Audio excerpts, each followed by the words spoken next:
Ordinary light, gifts without specialness. This is a story about a quiet village electrician who suddenly begins seeing remarkable patterns in nature. As people praise his unusual gift, he discovers that its only real value is how it helps him join, serve, and extend love. In the village of Lumen, Theo repaired whatever stopped working. Fans, radios, street lamps, kitchen wiring. Then one spring morning, while repairing a light outside the bakery, Theo looked at a sunflower and suddenly understood the spiral in its seeds. The same pattern appeared in shells, storms, pinecones, branches, and birds turning across the sky. Soon other things became clear. He could glance at a damaged circuit and sense where the fault was. He could hear a machine and know which part would fail. He could study clouds and predict where rain would fall. People gathered around him. "Our electrician has become a genius." A newspaper called him the man who reads nature. Visitors asked for demonstrations. A university offered to study him. At first Theo enjoyed it. Maybe, he thought, something extraordinary had happened to me. Then his old friend Rosa asked him to repair a lamp. That's all, Theo said. "My kitchen is dark. I've been asked to speak in the capital." "Wonderful. Can you fix the lamp first?" Theo laughed. He repaired it in 12 minutes. Before leaving, he noticed Rosa struggling with 2 heavy baskets and carried them upstairs. She smiled. "Best thing you did all day." The lamp, the carrying. The next week, a farmer arrived desperate about a broken irrigation pump. Theo understood the mechanical problem immediately, but while repairing it, he noticed the farmer's teenage son standing apart, convinced he had caused the damage. Theo could have corrected him sharply. Instead, he said, "You made a mistake? That is not the same as being a mistake." The boy looked up. Something softened. Theo began noticing that admiration faded quickly, while helping someone left something deeper behind. Then came the Festival of Wonders. The mayor built a stage and invited hundreds of people to watch Theo demonstrate his abilities. Backstage, Theo felt nervous. "What if I lose it?" he asked Rosa. "Lose what?" "The ability," she shrugged. "Then you'll still know how to fix lamps."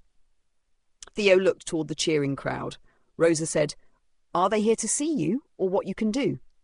Before he could answer, the mayor introduced him as the most extraordinary man Lumen has ever produced. The crowd applauded. Theo stepped toward the microphone. Then the power failed. The entire square went dark. Theo knelt beside the electrical panel and saw the problem instantly. But first he noticed an elderly man frightened in the crowd, a crying child, and vendors struggling with hot pans. Theo called out, "Lanterns to the walkways, help the elders sit, move the food tables away from the cords." People responded. Teenagers carried benches, shopkeepers shared flashlights, Rosa organised candles. Within minutes, hundreds of small lights glowed through the square. Then Theo repaired the fault. The stage blazed back to life. Everyone cheered. But Theo did not begin his demonstration. He looked at the lanterns moving through the crowd. "Did you see what happened?" he asked. Someone shouted, "You fixed the power!" Theo smiled. "No, we joined." The square became quiet. For months people have asked what makes me special. Maybe that is the wrong question. He held up his hands. "These hands were useful before I saw patterns in sunflowers. They will still be useful if that ability disappears tomorrow." A little girl called out, "Then why did you get it?" Theo paused. "I don't know, but I know what I want to use it for." After that night, Theo stopped giving performances. He still studied patterns, helped farmers save water, redesigned streetlights, and taught apprentices to notice what others overlooked. But he also repaired kettles, changed bulbs for older neighbours, and sat with people who needed company. His unusual awareness made ordinary moments more precious. Years later, a visitor asked, "Was it hard giving up being extraordinary?"